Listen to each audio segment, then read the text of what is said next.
Support for your public radio station comes from our members and from Smith Center for the Arts, presenting genre-bending mandolinist and singer-songwriter Chris Thiele live in concert with a mix of classical, folk, and improvisation Thursday, October 16th at 7:30 p.m. Tickets online at thesmith.org. From WXXI News, this is Connections. I'm Evan Dawson. Our connection this hour is made with the life of a showgirl. Taylor Swift's new album has been highly anticipated, and now the critics, I was going to say they are mostly being tough on her. I think it's a mix, and I know there are some good reviews out there. The good review from Rolling Stone said that on her 12th studio album, Swift hits all her marks, from new, exciting sonic turns to incisive storytelling. 5 stars out of 5. But I've seen more reviews like people like Spencer Kornhaber at The Atlantic, who says Taylor Swift's fairy tale is over. And he says part of the problem is she's got everything she ever wanted, and it's all sort of a drag. He writes, she doesn't sound like she's having fun.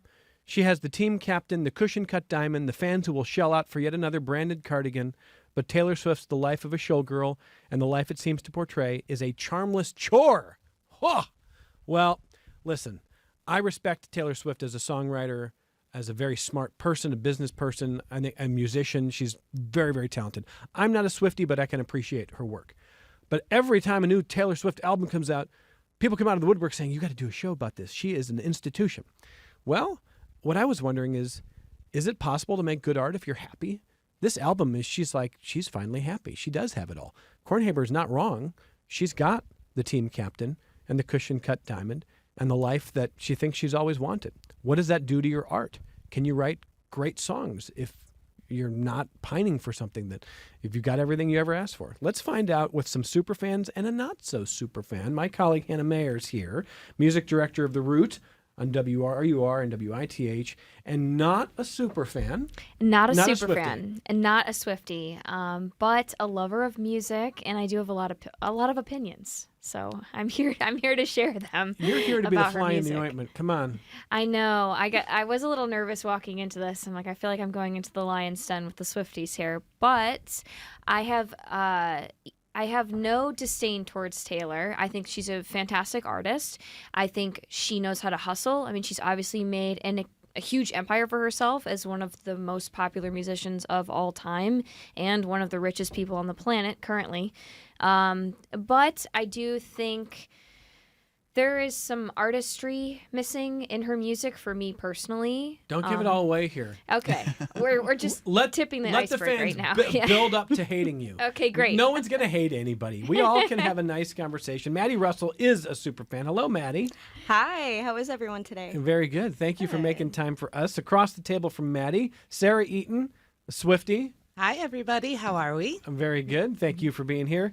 Gio Battaglia, digital content producer at News 8 WROC, a Swiftie. Die hard. Die hard. Okay. So when did you realize that Hannah Mayer was a fraud?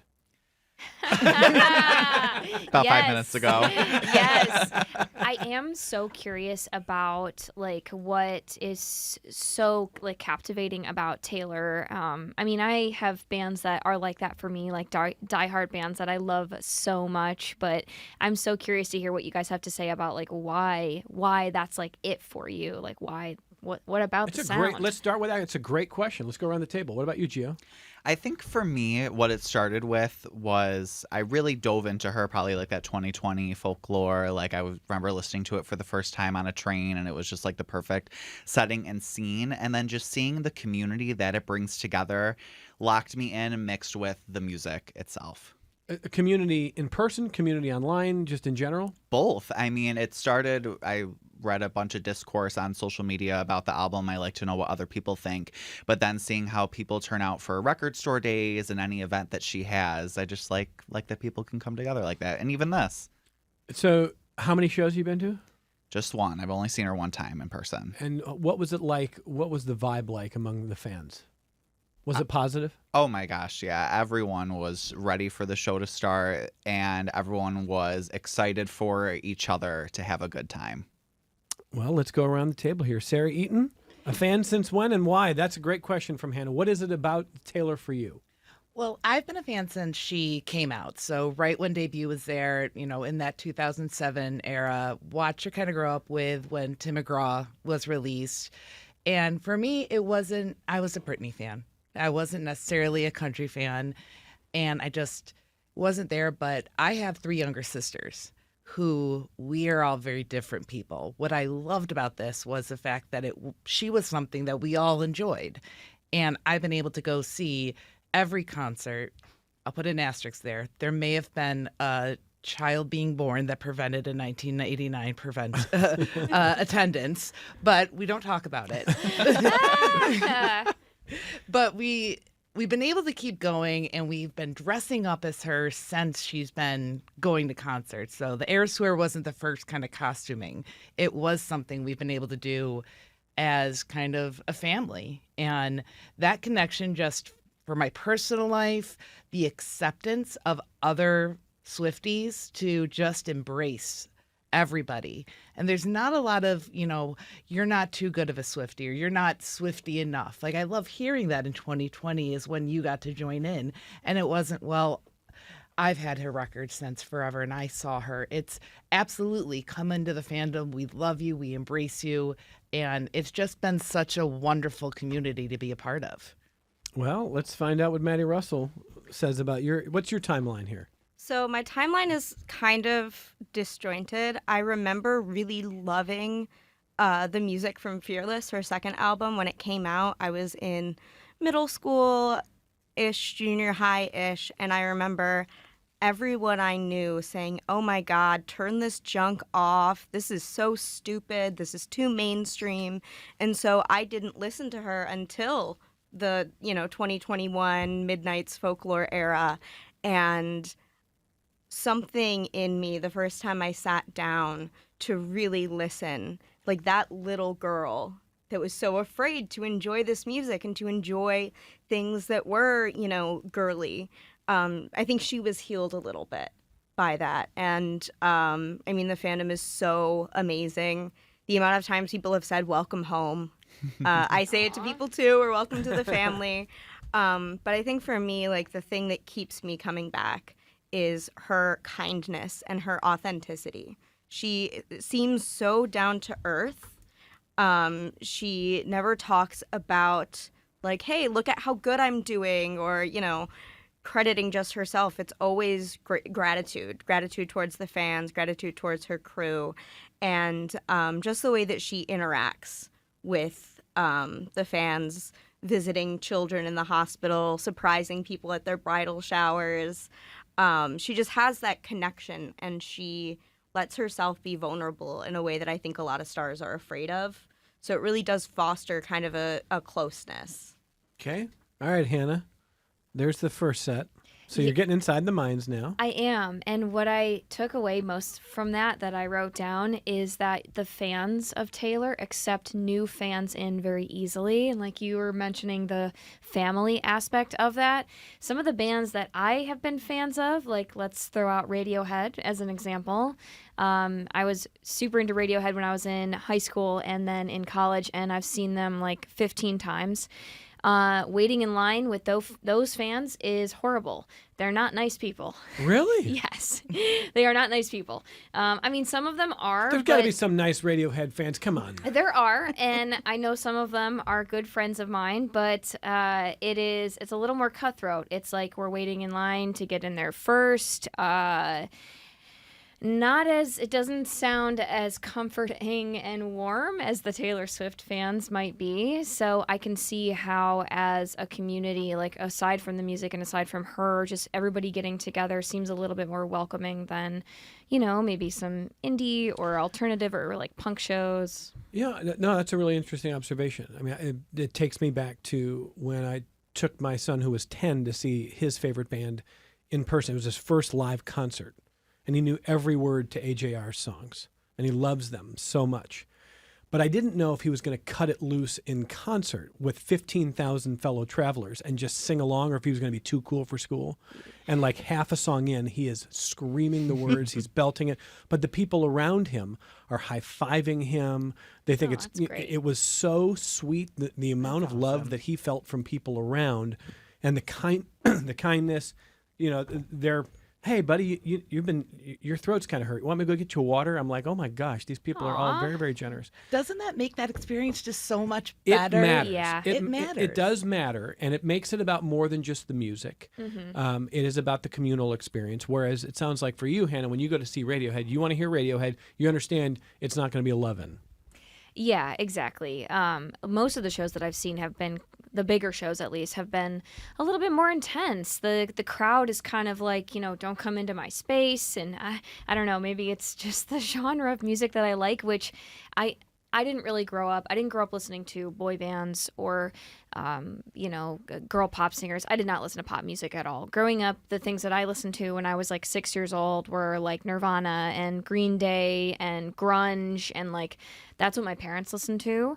And the Rolling Stones and the Beatles and like very rock and roll, like stuff like that. That was maybe a little bit heavier for a 6-year-old to be listening to, I never liked the Backstreet Boys. I never liked Britney. I never really liked anything like that. Oh my God, Hannah, you're hurting me. I know. Cover your ears. I just kind of grew up as like a little like punk kid that but was. it's a different vibe. I mean, I got to tell you, like, I love Coheed and Cambria. Love them. Me too. Been seeing them forever. I have all his graphic novels. Going to the show, I'm not expecting the warmth, the welcome that I'm getting from Taylor. And that's just kind of the vibe that they give off. You're there to rock out. And Taylor wants you to celebrate, or she wants you to sing along. Coheed doesn't care if you sing along. I mean, they want you to enjoy it, but you're there, and it's an individual experience, where a Taylor show, that's a group experience. That's so interesting that I imagine... I like Bruce Springsteen. I want to see the movie this month. I'm not as hardcore. I've never seen him in concert, but I've got colleagues and friends who will travel and will spend a lot of money the same way that Swifties do to go see Taylor, right? So they go to see... I think the Bruce fandom is pretty positive, but I mean, I'm going back to Hannah's childhood, and I saw Green Day when I was 16, and they were... I was like I was a very thin 16-year-old, not made for a mosh pit. And somebody goes to me and goes, hey, buddy, are you ready? I was like, ready for what? Oh, no. And he just took me and just threw me into the middle of this pit, and I was like a pinball just rattling around. I'll never forget that. Like, I got out of there, I was like, whoa. But, I'm alive. but they're still playing, and now everyone has arthritis, and I think people are nicer. So I think fan base is all, not every fan base has the same vibe. And I think your first discovery here is the vibe is strong with the Swifties. Like, it's very positive, and it's not gatekeeper. It's not like I've been a fan longer than you, so I'm better. Yeah. It's like very welcoming, and that's an interesting observation. So now about the music. I mean, like, you got to pick two of your favorite Taylor songs. Let's see if there's any overlap here. Pick two, right? Ever or just off this Ever. album? I would say... let's do both. All right. Off this album, I would say Ruin the Friendship and Fate of Ophelia. I know it's a single, but whatever. And then I would say all time, probably August and Come Back, Be Here. Okay. 2 and 2. I mean, talk about an impossible question. No, you got to do it. Let's start with the album. Today's favorite, because they've changed, obviously, is Father Figure. That one's kind of keeping up. And then, you know what? I like Wood. I also like Wood. Yeah. You have to. It's a bop, right? It's a bop, yeah. It's a bop. It's a bop. Okay. I'm a Red girly, so Red is definitely up there. Long Live. I'm gonna throw Long. It's okay. I have the lyrics tattooed on me, so I'm gonna have to throw out Long Live. You have those lyrics tattooed on you. You don't have to show us, but that's okay. Okay. I have 5 Taylor tattoos. I'm very proud of them. Whoa. Goals. Maddie, I mean, she's got you there. And again, it's not a competition, as we found out with Swifties. Right. But that's very impressive. All right, 2 and 2. 2 songs from the current album, 2 songs of all time. So for the current album, I would say I'm a big fan of Opalite. I think a lot of people are. And then I'm kind of caught between Fate of Ophelia and Wood, because I think they're both just sort of campy and brilliant in their own way. And overall, I would say I love Red, so All Too Well, but specifically the 10-minute version. I will not listen to the regular one. It's the only version. Yeah, I can recite the whole thing verbatim. but I would say Enchanted is probably one of my favorite songs of all time. Okay. It's just so beautiful. So there's a range, and this is. I was wondering if Wood would come up. So we're not going to spend the hour on Wood, but I would say two things here. You said you yourself, Hannah, as not a Swiftie, liked it. you like it. It's a bop. It's fun. Yeah, it is. It's fun. It's not just about that thing that people talk about. It's a song about realizing you don't have to rely on luck. You don't have to keep hoping for unlikely things, that you actually found what you were looking for, and it's pretty darn good. And that's pretty cool. It is also about Travis Kelce's genitals. So it's about two things. And so what I wanted to ask you was a different question that I want to ask them about this song. But for you, as someone who's into music, not huge into Taylor, was this an indication that, like, all right, we're jumping the shark here. Like, are we really going to write this song? We're going to put it out there. Or it's like, no, that's daring. She's that happy and she doesn't care. And that's her way of kind of winking at the critics, saying, like, yeah, I'm going to write, we're going to put this out there. So I didn't really pick up on the Travis Kelce reference right away. I was just listening to the sound of it, which I think is kind of how I do most of my listening for music. Like, I'm going to know in the first 30 seconds whether I like the song or not. And with that one, I was like, there were some songs on the album that I was like, no, skip. Like, after 30 seconds, I just like went to the next one because I was researching for this specifically. I don't know if I would have listened to the whole thing if we weren't doing this right now.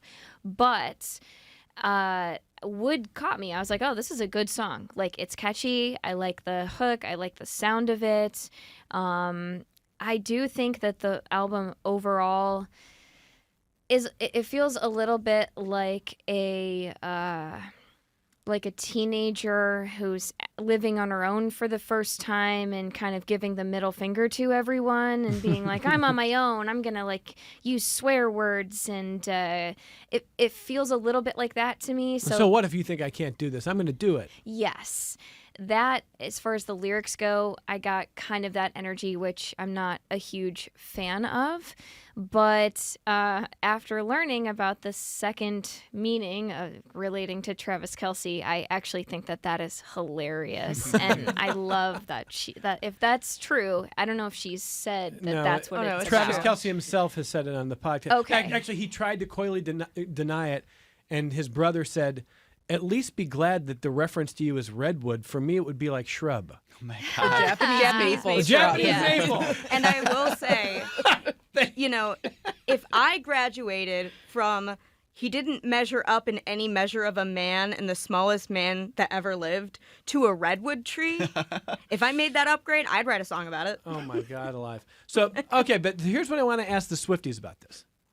You've just gotten through saying that the community is so beautiful and big and welcoming, and it involves a lot of people who've grown up with Taylor, people who are adults, but also your kids and a lot of kids. And there's a lot of, like 10, 12, 14-year-old girls who are going to be hearing that song, and I'm not trying to be like the Pollyanna guy. Are we uncomfortable at all with that, Sarah? No? You know what? I have a Swiftie. I have a little 10-year-old. She went to the air tour, loves her. All I'm going to say is thank God for the clean version.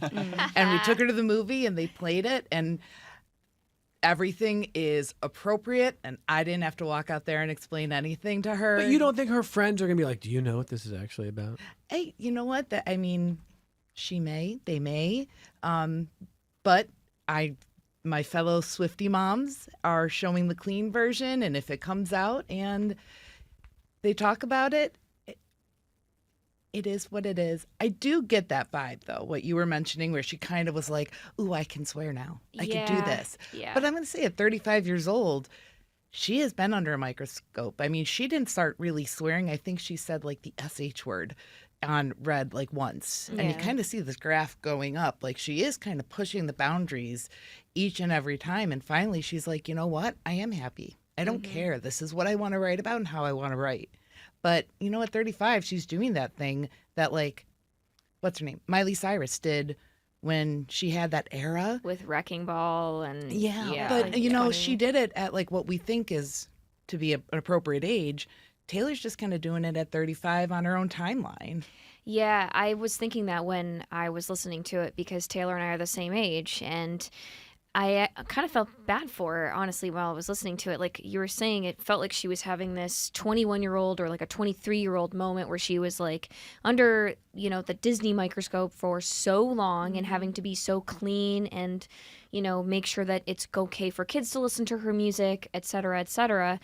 It does feel like now she's trying to be like, you know what, I'm just going to do whatever I want and everyone's going to have to deal with it. They'll play the clean versions, whatever. But I felt kind of bad because she's 35, she's a grown woman, and to only just be getting there now, like, I know that she has a lot of, she has a lot going for her. She has a lot of money. She has a lot of options for her and her career, and she's very famous. But I can't imagine how that could be really, really difficult to live with. Well, if you ask my mom, it's because she's been hanging out with Sabrina Carpenter too much.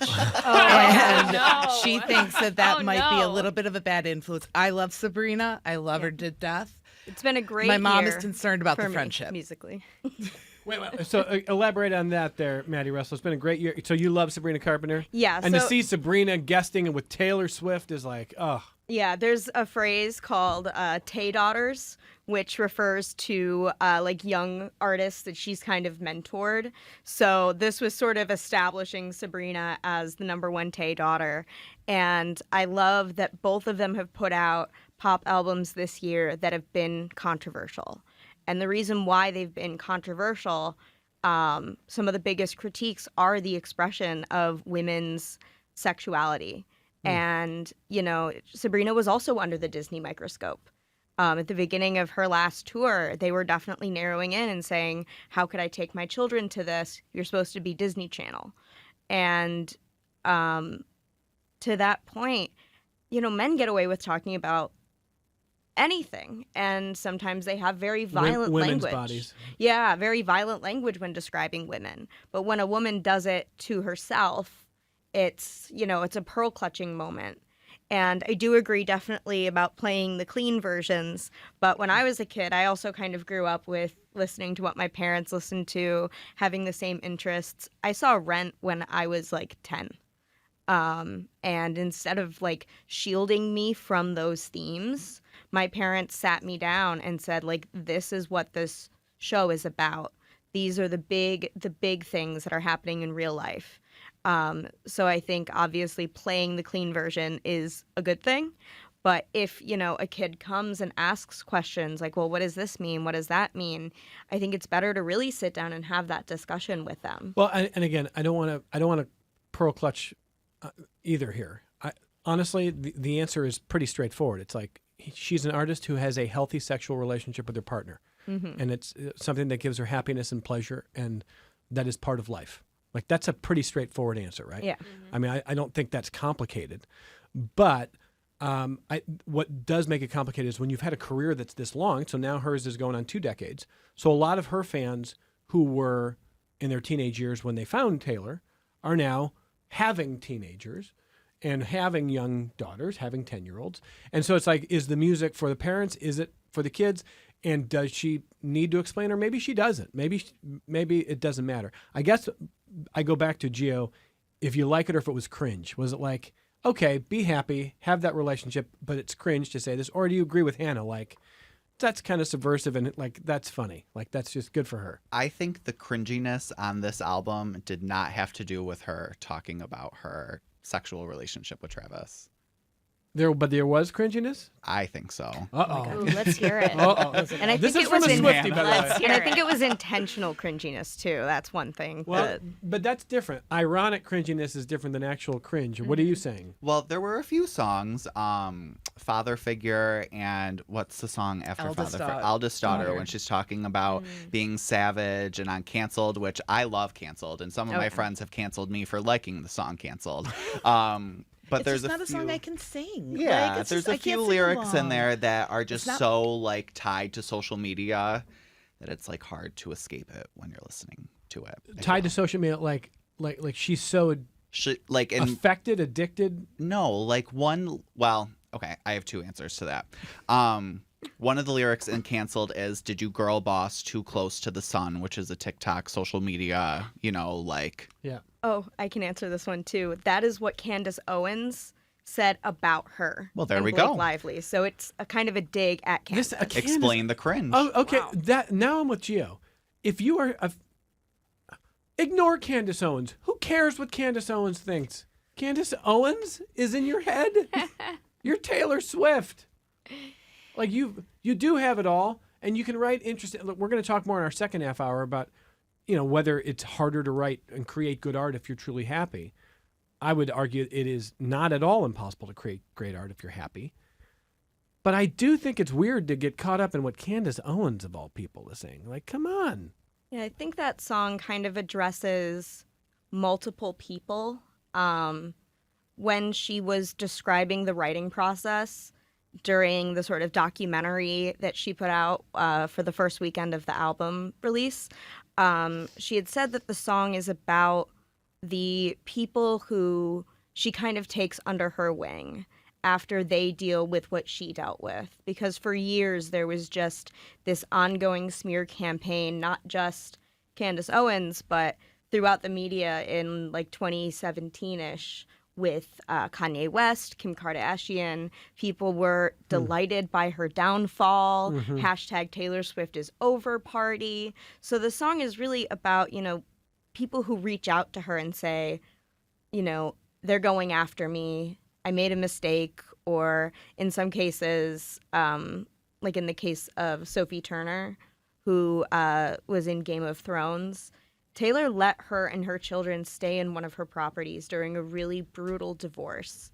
And Sophie was smeared as an unfit mother for having postpartum depression. So that's kind of just an example of her saying, hey, like, welcome to my underworld. Welcome to my life. Let me I do like help those you lyrics. figure out, like how to navigate this. And she's just sort of saying, this is what people say about me. And now they're saying it about you. Let me help. Okay, and again, I'm the outsider. I don't know these stories. I would just say, is this a diss track? Or does this fall in the range of a diss track? No? I wouldn't say No. so. It's not a It's diss more track. of Okay. I'm supporting other women. I'm not judging. Okay, all right, fair enough. Because I think she's kind of beyond diss tracks. But I also think, like, when you write a song that maybe even be winking at a feud with Candace Owens, you're actually giving a lot of fuel to Candace Owens, who doesn't probably deserve it or need it. Just like ignoring someone is a more powerful thing to do. When Taylor Swift is talking about you, you're not going to be like, oh, she really owned me in that song. It's more just like, yeah, I'm at the center of the universe again. So, Yeah. Well, like, let her have her experience with it. Like, yeah, she is a billionaire. Yeah, she could just ignore it, but she doesn't want to. She wants to address it. also fair. Yeah. That's her decision. And you know what? She leaves these Easter eggs. She leaves these, and she'll address it to a certain point. She's going to leave this kind of cryptic message. She's like Jigsaw. Yeah, and Not something she I has expected. she has compared herself to characters such as Jigsaw in the past. But she wants to do it. Like, let her. I mean, I'm a little petty person, so I enjoy the little digs. I can get on board with them. Okay. I mean, if Taylor Swift digs at you in a song, there is no way that you're not going to sell more product. Absolutely right. Whoever you are, whatever she's saying about you, if somebody hates Taylor Swift, they're going to say, oh, well, Taylor Swift hates blah, blah, blah, Candace, whoever, I'm going to go out and buy their thing now. Call me a conspiracy theorist, but I feel like there is something to that. Like, hey, Taylor, I send her a text, really. Candace Owens is texting Taylor Swift. Hey, Taylor. Remember that fight we had? If you could please just put it in a song. I really need this right now. You know what I mean? I mean, like, that's the ultimate conspiracy theory that Taylor's actually in league with Candace Owens. See? I want you to know that Now we're getting somewhere. anything is She's possible. a shrewd businesswoman. We can't put much past her, but you never know. What we're going to do here, let me get Charlie's email, and then what we're going to do is we're going to take our only break, and we're going to come back, and we're going to talk about if the Swifties in the room think that this really is a departure for Taylor Swift, in that the critics who say, well, she's happy now. She's got everything now. Her art's more boring now. It's not as interesting now. She's trying too hard. We're going to see what they say. I don't think they agree. Charlie says, Evan, I find the so-called critics denigrating Taylor Swift's new music laughable. Being in the music industry myself and a published songwriter, I found that most critics are frustrated musicians who never found success and are left to poking holes in others' hard work when they themselves can't even do what they're criticizing. I will never forget the great John Mayall's fabulous response to the critics who asked him how he could still write and sing the blues now that he was rich. He said, I have a good memory. Go Taylor, been with you from the start. All right. Here. It's from Charlie. All right, Charlie, well, thank you for that. Let's take our only break. We'll come right back, and we'll see what people think about whether you have to be you've got to be having the blues to write good art. We'll talk about that next. Support for your public radio station comes from our members and from Mary Cariola Center, supporting residents to become active members of the community, from developing life skills to gaining independence. Mary Cariola Center, transforming lives of people with disabilities. More online at marycariola.org. This is Connections. I'm Evan Dawson. This is what Spencer Kornhaber, who reviewed Taylor Swift's new album, has to say about the album. He says, the fairy tale is over. He says, Showgirl is the sound of an overworked and overexposed entertainer reaching the mountaintop to find something worse than disappointment, burnout. That's what Spencer Kornhaber said. So she's reached the mountaintop. She's successful. She's happy in love. She doesn't have all the world against her now. I mean, there's people who don't like her. But she's at the mountaintop and she's burned out. And she's not creating interesting art, is what he says. So before our Swifties in the room jump in at this, I want to ask Hannah about this. We've talked a little about this in the past, but I think that this is a common theme in criticism or just in how we create art. And it's, do you need to have angst? Do you need to have pain to create something powerful, memorable, good as an artist? In general, what do you think? I think both yes and no. When you do have pain, when you have angst, heartbreak, horrible things are going on. From personal experience, I've written some amazing songs in those moments, just driven by pure anger or just complete heartbreak. Those moments can fuel art in some of the most beautiful ways, but you don't need to be at that moment to continue to create your art. You can think of it more like probably like somebody like Taylor, or I mean, even some of my friends that are just, touring and stuff, but nowhere near famous like Taylor, obviously, but where you're also working. This is a job for you. You have shows lined up. You want to create an album. Let's just say I want to create an album next year. Well, I'm going to have to start writing immediately, and I may not necessarily be fueled by some passion or something horrible that happened in my life, but I'm fueled by the fact that I want to continue creating art. I was actually just speaking to Roseanne Cash. She was on my show, and we were talking about how when you're younger, maybe in your 35 years old, if you will, just like Taylor and just like myself, you're creating music probably fueled by passion in some sense and emotions and whatnot, but also you're creating things that you think people want to hear from you. You're creating things that people are expecting to hear from you, what they've heard from you in the past, and also maybe even what's just hot right now, like country music is really hot right now. Stuff like that can fuel you. And what Roseanne said was that that's what she did when she was in her 30s and 40s. But then now she's in her 70s creating music. And she said to me, she said, I'm not doing it for anyone. I'm doing it for me.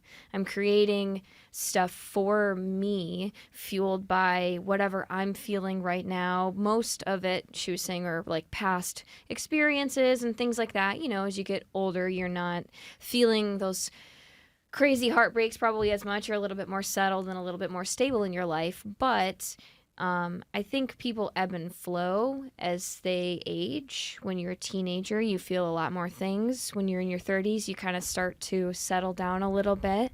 But something might happen that could trigger those emotional responses and create art from that. But I don't know, with this new album from Taylor, it feels like a work album to me. Like she was like, okay, I'm gonna put out another album. It kind of seems like a stepping stone. Like she put out this album as a job thing. Like, yeah, she's got all these cool things and ideas, and it's an album that she's a piece of art she's creating. But I feel like the next album that she makes is gonna be a little bit more. Like there's going to be a little more passion in it. So 2 other things before I turn to the rest of the panel. What I don't hear you saying is that you think it's impossible to create great art if you're truly happy. It just may be fueled by different things. Yeah. And that there may be a more natural movement towards the creation of art when you are in pain. Absolutely. Is that fair? Yeah. I mean, when I'm in pain, what I want to do is sit up in my room and write a song or paint or create art because that takes my mind off of it. And I think that a lot of people feel that way. And then when you're happy, you almost like don't really just like you don't need to take the time for it to get over the thing that you're upset about. You can just continue being happy, and it's almost like you don't realize that the time has gone by, and you're just going to work and going home and eating dinner, and everything's fine because you're not hurting, and you don't have to find something to fix that hurt. Do you know what I mean? Yeah, no, I think that's an interesting way of putting it. I think about in the 90s, I grew to like Toad the Wet Sprocket, so they were like my 90s muse. And if you listen to the 90s Toad stuff, mostly written by Glenn Phillips, he went on his own and kept writing, went through a divorce in his 40s, now in his 50s. He's back with Toad, but writing very different stuff. So if you listen to a song called Don't Go Away by Toad in the 90s and compare that to a song called In the Lantern Light now, you see the evolution of a human being and how they look at a relationship, what love is meant to be, what beauty is meant to be. And in his 50s, that's very different than what it was in his early 20s.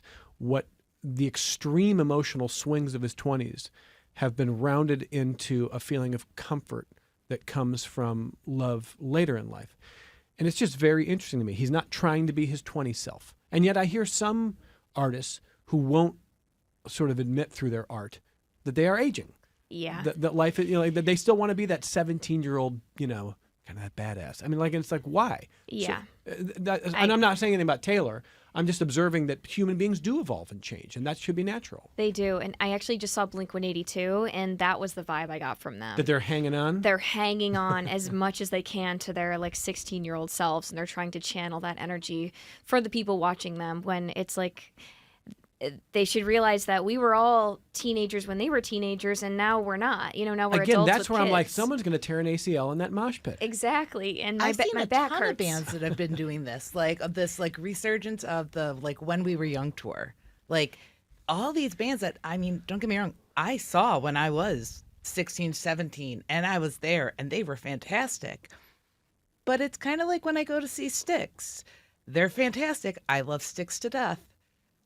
But they're 70 or 80. Someone really is going to break a hip up there, and I'm concerned for them. I don't mind it for nostalgia's sake. Some people, if you want to keep playing the music, play the music. Mm-hmm. There's all kinds of studies that indicate we will always love the music you loved in your teens because those were formative years, and you'll want to return home to them. There's a difference though in we're just going to keep doing it because you guys love to hear it and we love to play it versus someone may get hurt here because we're almost 60 and we're doing a mosh pit. I don't really know what we're doing. But I think it's an aspect, especially when we think of Taylor and this album. I think people confuse relatability to whether it's good or not. Because, the songs that stem from pain, from that heartache, are relatable. Everyone's gone through a breakup. You don't listen to All Too Well 10-minute version, Taylor's version, and sit there and think about your wedding day. You think about the guy that broke up with you on prom night. Mm-hmm. I mean, that just that brings that nostalgia. And no, this album doesn't have it, but look at who she produced it with.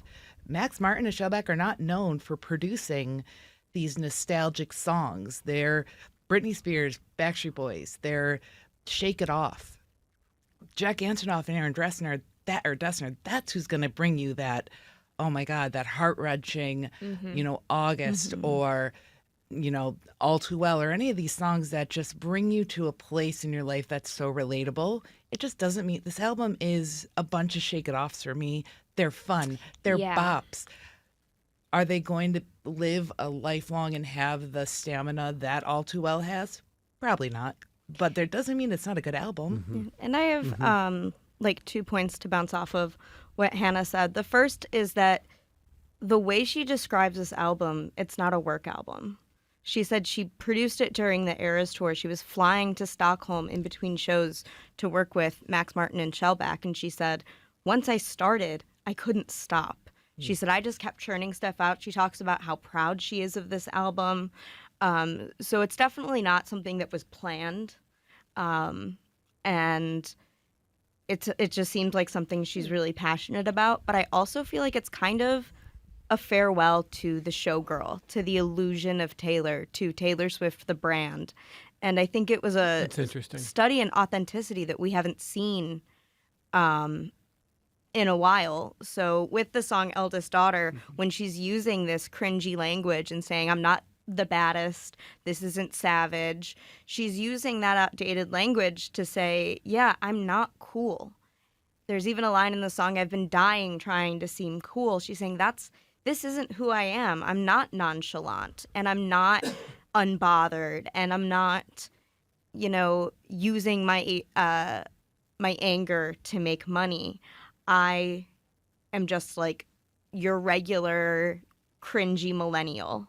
And I think that's something we haven't seen from her in a minute. And so I feel like this album was kind of just, she's not stepping back because she says she's nowhere near done, but she's sort of stepping out of that persona that she has had to build, sort of the mirror ball persona where you break yourself into a million pieces to reflect other people's reflections and what they want to see you do.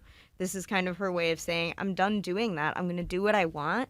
And, those who will stay with me will stay with me. And if you don't, that's okay, Like, because she's good. this is me. She's good. She finally has someone who encourages her to actually be who she is. I need to get a call from Jennifer in North Carolina, and then we're going to get Gio's take on the album here, because we're talking to Swifties who definitely don't think that she can't still create great art. They're loving this album, although for different reasons. I mean, I do think Sarah's point's a really important one. You might just like it for the bops, and that might be okay.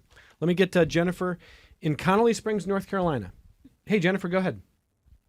Hey, how are you? Good. Well, I just wanted to first say that I very much enjoy this album. I'm 48 years old. I'm an artist myself. And one of the things that you guys were talking about a little while ago was her use of explicit language in this album. And that really hit home for me. I'm a mother of 2 daughters that are 20 and 18. And I raised my children to appreciate art. And that includes when artists use explicit language. However, I have a frame of mind that there is a right way and a wrong way to use explicit language in your art. And excessive, repetitive, vulgar use that is directed at someone and not to express a feeling is wrong. The point of art is to express how you're feeling, not to degrade someone. And I don't see that with Taylor. I see her, she's a fan pleaser. She has put out work that she has felt her fans will appreciate and relate to. And she's now, like you guys were talking about, she's 35 years old now. She's going through a whole new chapter in her life. And sometimes we got to test the waters. And I think that's kind of what she's been doing here. So I want to thank you, Jennifer, not only for the sentiment there, but thank you for reminding me to at least make the point. We got to stop talking about Taylor being 35 like she, is on her last legs. That's not that old. 35 is not that old. She's in her prime. And I've had people say, oh, she's pushing 40 and still talking about high school. I'm like, oh my God. Pushing 40. A, that's not a bad thing. B, she's absolutely not. She's in. What's wrong with 40? There's nothing wrong with 40 There's as a nothing. 40-year-old. Yeah. It is a fantastic age. It is a fantastic age. Thank you very much. Welcome. So, Gio, art can be great even if the creator is generally a happy person. Yes or no? Yes. And I do think, as much as I was just dogging on her for the cringy language, I do like the way that she does it in this album. The album starts with Fate of Ophelia, and she talks about how she was, locked in relationships that she couldn't express herself to the fullest, and now she can. Elizabeth Taylor, she talks about how she has this love, and if she lost it, she'd go crazy. Opalite, these are the things that I've had happened to me in my past, and now the sky is bright and beautiful. But also, I think the conversation about talking about high school, I love the way Taylor did it on this album with Ruin the Friendship. She has the engagement ring on her hand. She's about to get married, and she's reflecting on that lost love, something she couldn't put a bow on. And I think that is just done perfectly on this album. So yes, I think she's able to express multiple themes on, 12 tracks is condensed for a Taylor Swift album. And I think she chose her songs wisely. Okay. Julie wanted to say that she wanted to know if you guys have any favorite lyrics from the new album. She says she loves "You'll be sleeping with the fishes before you know you're drowning." So that seems really violent. Seems like a threat. It's not a threat, I guess. That is a good lyric, though. I heard, and these are all coming back to me as you guys are talking about them and about the songs, like "Ruin the Friendship." That was actually one that I did listen to all the way through because there was a very distinct story there, and I felt myself getting emotionally attached to it. I thought it's a Taylor Swift song. Yeah, that was a good one. And the "Sleeping with the Fishes" one, I remember hearing that and being like, "Oh, okay, Taylor, I see you." I love Father Figure. I don't have a specific lyric that I can just pick out and say that I love it. I love the album. Like I said, it's a bunch of bops. Ruin the Friendship, that whole song, just because I love Forever Winter off her Red album. And seeing these two songs that tie together so tightly tell more of the story of her best friend, where that song, there's so many great messages in it of, appreciating the time you have, take chances, etc.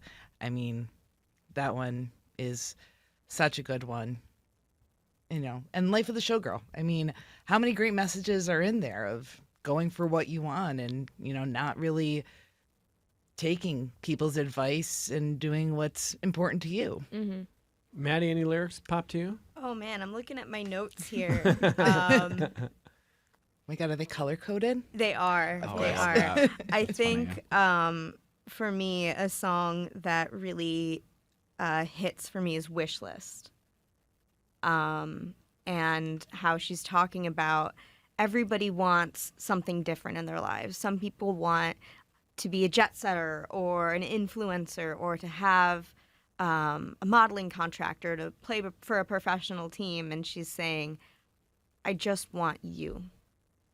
And just that line really gets me because it's so simple and it's such a radical shift. It represents to me her radical shift from her last album where a song called The Prophecy where she says, I don't want money, just someone who wants my company. And you'll notice that the S's in Wish List are the US dollar symbol. So this is saying, I'm finally getting my wish. I'm finally changing the prophecy. I finally have that sweet, simple something that I've been looking for. Well, as we get ready to wrap here, I do think it's interesting, and going back to Sarah's point that, she wanted to write a song targeting or making a point about other people, and we might think it's unwise or whatever, but it's up to her. And it is up to her. I do think there are times where we, either as critics or the public, feel like if a person doesn't just step in every perfect slot that we want them in, that that we can control their lives. And this album is a reminder that is not up to us. It is up to each individual. I do think it's interesting, Hannah, to figure out as fans, do we think we know someone? Because Taylor's fans really feel connected to her. They feel like she is authentic to the extent that you can be. To be a billionaire, to be a global star, they feel, I think I can say, that this is a person who lives as authentically as is plausible, and that they respect that and appreciate that. Do we think we know people too much? I always marvel when people are like, I can't believe I just found out this person votes this way. And you're like, I don't think you know that. We don't know people as much as we know them, you know. So. I think Taylor does a really great job of doing that for her fans. And that is something I admire in her as a famous person. I'm doing air quotes if you can see on YouTube. Because she makes her fans feel like they know her. If I were her, that would scare me. Because if you're out, your fans think that they know you, that they can approach you. It might get a little too close for comfort. I'm sure she probably has plenty of security guards. Oh, yeah. But Has to. Yes, absolutely has to, because she puts herself out there and is vulnerable with people to a point where I'm sure we're probably like 80% there. Like 80% of the general public knows about 80% of Taylor. I'm sure that there's some that she's keeping from people. It's impossible. And we should also respect the fact that we should never want to feel like we have to know 100% of someone. That's not fair. It's not fair to them. And I'll close with this here. David, writing from Vancouver, Canada, says, the Beatles did a good job of getting better all the time as their success got ever more extreme. So he thinks, at least musically, he thinks the Beatles got better even though they became rich and famous. But let's close with this thought here. What we think we want as people is a lot of people would say love and happiness and secure relationship, and Taylor seems to have that. That's one thing. People would often say, like, well, she's rich, she's famous. There's a diminishing return, and there's a lot of good research on this. We should want comfort and security. Having the global fame and money for her comes actually with its own set of challenges. I'm not at all saying, woe is Taylor Swift. I'm saying you don't know what people are going through, even people in that spot. And I just want to thank the Swifties for coming on and sharing their love with someone, because it's an incredible community. And you guys, way to rep it. Gio Battaglia, this was a lot of fun. Always. What are you going to go listen to? Give me one Taylor song you're going to go listen to. Probably Wishlist. I got to listen to it again. I was going to say Message in a Bottle. Is that all right with you? Yeah, sounds good. See, look at me. Come on, Sarah Eaton. Give me one. Oh, I'm going to go listen to Opalite. I just haven't given it the time it deserves, I feel. Maddie? I'm going to play Fate of Ophelia for my mom. Oh, there you go. And Hannah Mayer. I have one Taylor Swift song that I truly, truly like, and that song is Lover. I think that's a great All song. right. I like the Beautiful collective. song. We all just did. I don't know if you You're heard like- Hannah just drop, by the way. She was talking to Roseanne Cash, music director of The Root. You really ought to hang with Hannah more often. You're so good. Aw, thanks, You're a Evan. real Thanks for treasure. having me. Thank you for being here. And thanks, listeners, wherever you're joining us from. We'll be back with you tomorrow on member-supported public media.